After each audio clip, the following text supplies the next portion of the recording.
नमस्कार दोस्तों, संस्कृत साधना चैनल में आपका स्वागत है। आइए परीक्षा के लिए महत्वपूर्ण व्याकरण के कुछ प्रश्नों को देखते हैं जो आपके लिए बहुत उपयोगी होंगे। परीक्षा नज़दीक है, इस संदर्भ में अधिक से अधिक अभ्यास आप लोगों को करना चाहिए। देखते हैं इस दिशा में महत्वपूर्ण प्रश्न।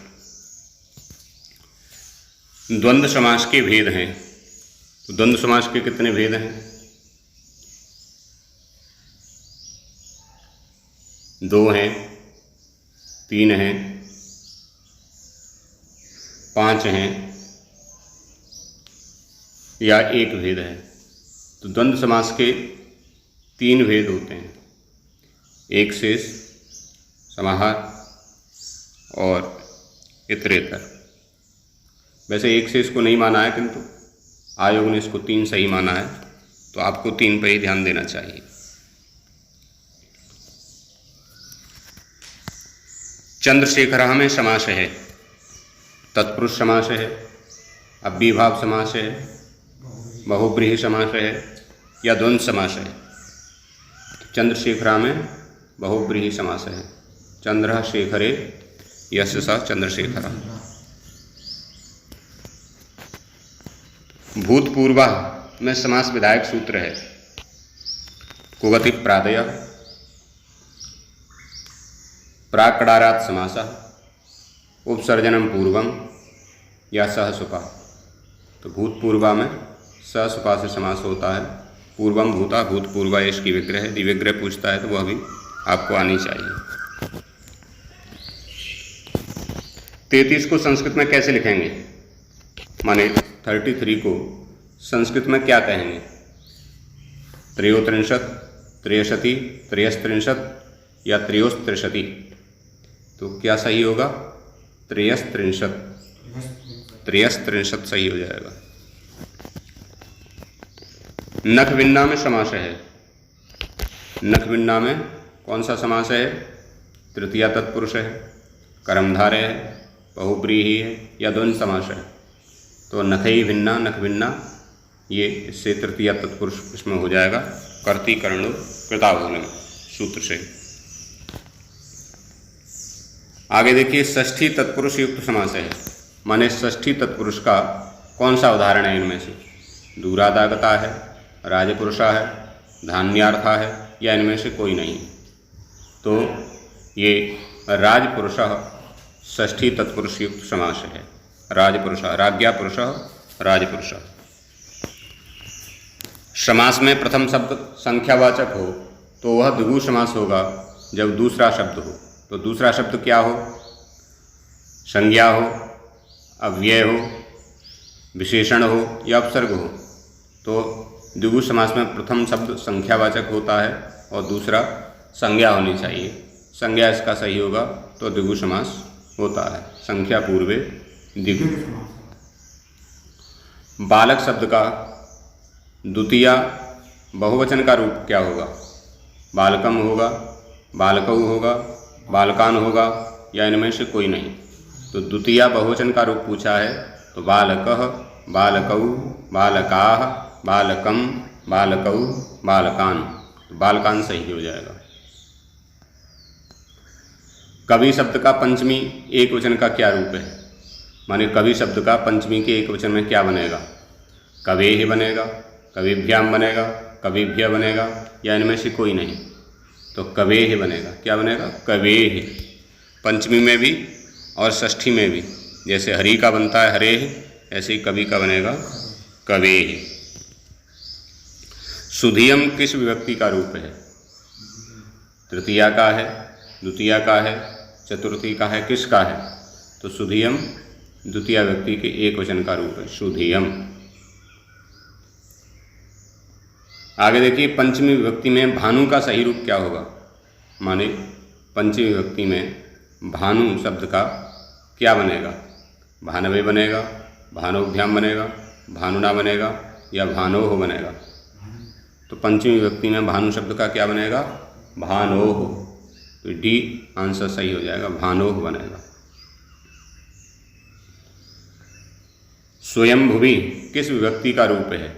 स्वयंभुवी किस विभक्ति का रूप है? तृतीया का है, चतुर्थी का है, षष्ठी का है या सप्तमी का है? तो स्वयंभुवी सप्तमी एक वचन का रूप है। डी आंसर सही होगा। फलानाम किस विभक्ति का रूप है? फलानाम, फलानाम कहाँ बनेगा? द्वितीया में बनेगा, तृतीया में बनेगा, पंचमी बनेगा या षष्ठी में बनेगा? तो षष्ठी बहुवचन में बनेगा फलानाम। फल शब्द नपुंसकलिंग में रूप चलते हैं, फलम, फले, फलानी, तो षष्ठी बहुवचन में बनेगा फलानाम। आगे देखिए, षष्ठी विभक्ति में दधि का सही रूप होगा। षष्ठी विभक्ति में दही का सही रूप क्या होगा? दधनो बनेगा, दधनाभाम बनेगा, दध बनेगा या दधीनी बनेगा? तो षष्ठी विभक्ति में बनेगा दधनो। कोष में अभिनिवेशश्च सूत्र है।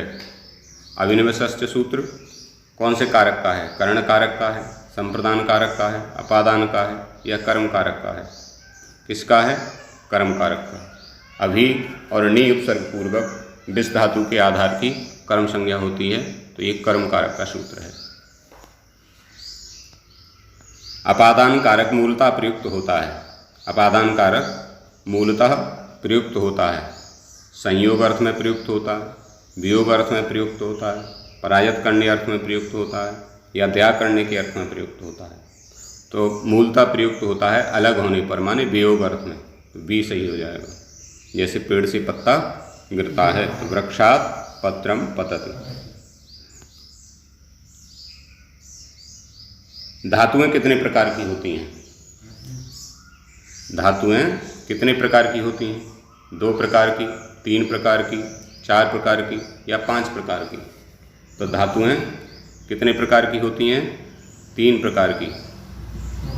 परस्मैपदी, आत्मनेपदी और उभयपदी, इस प्रकार से 3 प्रकार की धातुएं होती हैं।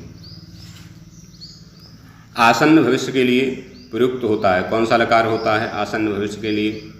तो लिट लकार, लुट लकार, लिरिट या लंग? तो लिरिट लकार आसन्न भविष्य के लिए लिरिट लकार प्रयुक्त होता है। भू धातु का रूप लोट लकार मध्यम पुरुष एक वचन में क्या होगा? भव बनेगा, भवतम बनेगा, भवत बनेगा या भवंत बनेगा? तो लोट लकार मध्यम पुरुष एक वचन पूछा है, तो भवत, भवताम, भवंतु, भव, भवतम, भवत, तो क्या बनेगा? भव बनेगा। लोट लकार मध्यम पुरुष एक वचन में भव। गम धातु लिट लकार मध्यम पुरुष बहुवचन में क्या रूप बनेगा? लिट लकार मध्यम पुरुष बहुवचन में, तो जगाम, जगमतु, जगमुह, जगमिथा, जगमतु, जगम, क्या बनेगा? जगम, मध्यम पुरुष बहुवचन में। 99 का संस्कृत शब्दात्मक क्या रूप होगा?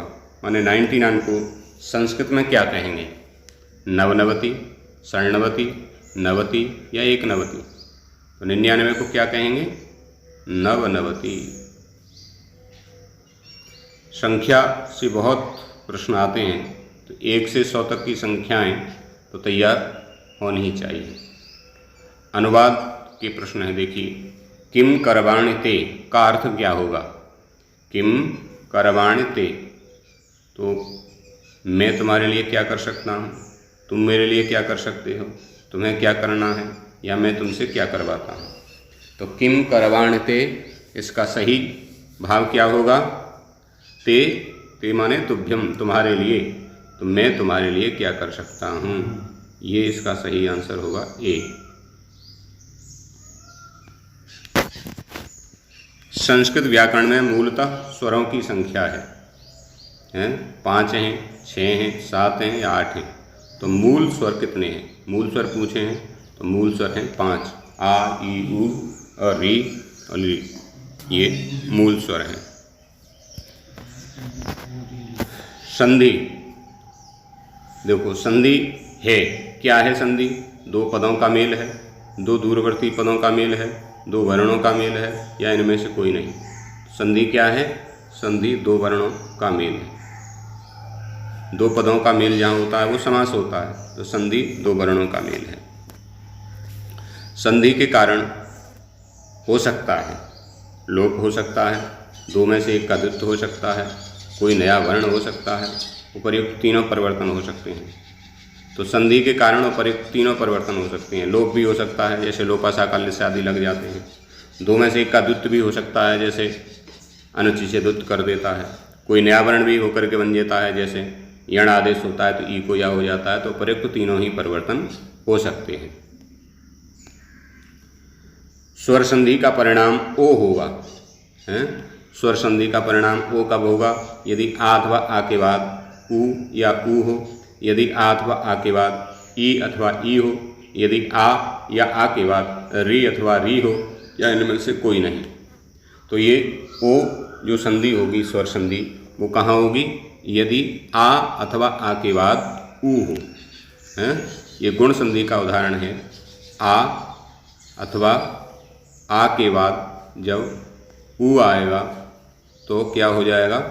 ओ हो जाएगा, ओ हो जाएगा। जैसे गंगोदकम आदि। यदि आ अथवा आ के बाद ई अथवा ई आए तो क्या होगा? माने आ के बाद ई आए तो क्या होगा? ए, ऐ, ओ या औ। तो ये भी गुण संधि का उदाहरण है। आ के बाद जब ई आएगा तो क्या होगा? उसको ए हो जाएगा। गुण कितने होते हैं? गुण तीन होते हैं, आ, ए और ओ। तो आ के बाद यदि ई आता है तो ए हो जाता है। आ के बाद यदि ओ आता है, ऊ आता है तो ओ हो जाता है। तो आ अथवा आ के बाद ई आने पर क्या होगा? ए हो जाएगा। स्वर संधि में अर होता है। अर कब होता है? यदि री के बाद आ आए, यदि आ के बाद ऊ आए, यदि आ के बाद री आए, यदि आ के बाद अर आए। कब होता है? तो आ के बाद जब री आता है तो अर हो जाता है और रपरा लग जाता है, तो रपरत होकर के अर हो जाता है। तो यदि आ के बाद री आए तो अर होगा। बी आंसर सही होगा। अच संधि कहते हैं। अच संधि किसे कहते हैं? व्यंजन संधि को, स्वर संधि को, इनमें से कोई नहीं है, विसर्ग संधि को। तो अच क्या है? अचस्वराः। अच संधि माने स्वर संधि। स्वर संधि को ही अच संधि कहते हैं। बी आंसर सही होगा। हल संधि को व्यंजन संधि कहते हैं। आगे देखिए, मातृ प्लस औदार्यम का शुद्ध रूप है। मातृ प्लस औदार्यम का शुद्ध रूप क्या होगा? मात्रोदार्यम, मात्रौदार्यम, मातृदार्यम, मातृ औदार्यम। तो मातृ प्लस औदार्यम है, तो यहाँ क्या हो जाएगा? री को यण हो जाएगा, तो मात्रौदार्यम बन जाएगा। मात्रौदार्यम यण हो रहा है। यण किसको होता है? ई को क्या होता है? या। ऊ को क्या होता है? व। री को क्या होता है? र। और री को क्या होगा? ल। ये यण होते हैं। आगे देखिए, नायका का संधि विच्छेद क्या है? नायकः, ना अकः, ने अकः, न अकः अथवा नई प्लस अकः। तो नई प्लस अका है। इसमें कौन सी संधि है? अयाद संधि। एचो यवा यावः सूत्र से ऐ के स्थान में आय आदेश हो जाएगा, तो क्या बन जाएगा? नायकः। ऐ को क्या हो जाता है? आय आदेश, तो नायका बनता है। स्तोश्चनाश्चु के अनुसार संधि है। कौन सा संधि रूप है? प्रश्ना है, शिवच्छाया है, हरिष्येते है या तट्टिका है। तो ये स्तोश्चनाश्चु के अनुसार हरिष्येते हो जाएगा। हरिश दंशेते है और इसमें दंत शकार को तालब शकार हो जाएगा, तो हरिष्येते बन जाएगा। ये स्तोश्चनाश्चु सूत्र का उदाहरण है। वर्णमाला में वर्णों की संख्या कितनी है? 11 है, 13 है, 46 है अथवा 33 है। तो कुल कितनी संख्या है?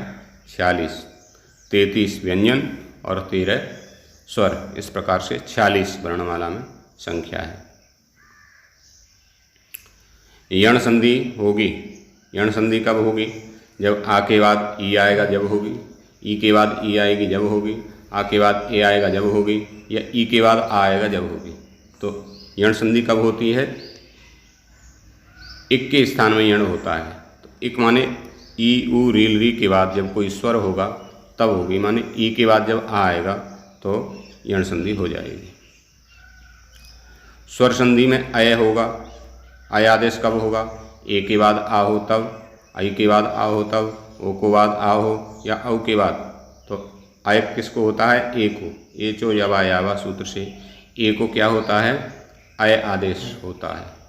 तो ए प्लस अ तब अय होगा। हल संधि में विकार होता है, हल संधि में विकार होता है। व्यंजन का होता है, स्वर का होता है, विसर्ग का होता है, या उपर्युक्त तीनों का होता है। तो हल संधि में किसका विकार होता है? व्यंजन का। व्यंजन का विकार होता है, ये सही होगा। गंगोदकम का संधि विच्छेद क्या है? गंगा धन उदकम है, गंग धन उदकम है, गंगोधन उदकम है, या गंगाधन उदके है। तो ये आपने पढ़ाई होगा। आदगुणा सूत्र का उदाहरण है गंगोदकम। गंगा प्लस उदकम और आ और ऊ को मिला करके ओ गुण हो जाता है तो गंगोदकम बनता है। ये गुण संधि का उदाहरण है। कस्मिश्चित का संधि विच्छेद क्या होगा? कस्मिश्चित का संधि विच्छेद क्या होगा? कस्मिन धन श्चित, कस्मि धन चित, कस्मिन धन चित, कस्मिनः धन श्चित स्थितन। तो क्या होगा? कस्मिन धन चित। कस्मिन धन चित होगा और संध्यंत रूप हो जाएगा कस्मिश्चित। बी आंसर सही होगा। यशस्कम का संधि विच्छेद क्या होगा? यश, यस्कम, यशः स्कम, यश अस्कम, यशः कम। तो क्या होगा? यशः, यशस्कम का संधि विच्छेद क्या होगा? यशस्कम का संधि विच्छेद होगा यशः धन कम, यशस्कम। विसर्ग को क्या हो जाएगा? सा हो जाएगा, विसर्जनीय सा। तत्सर्वनाम शब्द का षष्ठी विभक्ति का क्या रूप होगा? तत्सर्वनाम शब्द का षष्ठी विभक्ति का क्या रूप होगा? तेन बनेगा, तस्य बनेगा, तस्मिन बनेगा, या तस्मै बनेगा। तो स तौ ते तम तौ तान तेन ताभ्याम तै तस्मै ताभ्याम तेभ्य तस्मात् ताभ्याम तेभ्य तस्य तयो तेषां। तो तस्य हो जाएगा। षष्ठी में क्या हो जाएगा? तस्य। त्वत् किस सर्वनाम का रूप है? त्वत् किसका है? तत् का है, इदम का है, अस्मद का है, या युष्मद का है? किसका है? युष्मद का है। त्वत् पंचमी के एक वचन में बनता है त्वत्। मह्यम किस सर्वनाम का रूप है? मह्यम किस सर्वनाम का रूप है? अस्मद का है, युष्मद का है, एतद का है, आदर्श का है। तो मह्यम बनता है अस्मद से। चतुर्थी के एक वचन में बनता है मह्यम आवाभ्याम अस्मभ्यम। तो मह्यम अस्मद का है। एकोन सप्तति कौन सी संख्या है? एकोन सप्तति 79 है, 71 है, 70 है, या 69 है? क्यों? एकोन सप्तति क्या हो जाएगा? 69। डी सही हो जाएगा। 89 का संस्कृत रूप क्या होगा? नवति, नवनवति, एकोननवति, या षडशीति? क्या हो जाएगा? तो एकोननवति। क्या हो जाएगा? एकोननवति। द्विशब्द के रूप किन वचनों में हो सकते हैं? द्विवचन में, बहुवचन में, एक वचन में, या उपर्युक्त तीनों वचनों में। तो द्विशब्द के रूप केवल द्विवचन में होते हैं। द्विशब्द नित्य द्विवचनांत है, केवल द्विवचन में चलते हैं। द्वे द्वे, द्वाभ्याम द्वाभ्याम द्वाभ्याम, द्वयो द्वयो। उच्चयी का स्वरूप क्या है? उच्चयी का स्वरूप क्या है? अव्यय है, प्रत्यय है, उपसर्ग है, या सर्वनाम है? तो उच्चयी क्या है? अव्यय है। उच्चयी, नीचयी, ये सब अव्यय हैं। तो ये अव्यय है। इस प्रकार से ये हमने देखा कि प्रश्न संख्या से बहुत आते हैं, तो 1 से 100 तक की संख्या आपको विधिवत तैयार होनी चाहिए। संधि के बहुत प्रयोग आते हैं, तो संधि स्वर संधि, व्यंजन संधि, विसर्ग संधि, बाबूराम सक्सेना की संस्कृत व्याकरण प्रवेशिका के आधार पर उनके उदाहरण आपको तैयार होने चाहिए। आपको समास तैयार होने चाहिए, कारक तैयार होने चाहिए। निरंतर अभ्यास करें, परीक्षा में बहुत समय नहीं है, निश्चित आपको सफलता प्राप्त होगी। नमस्कार, धन्यवाद।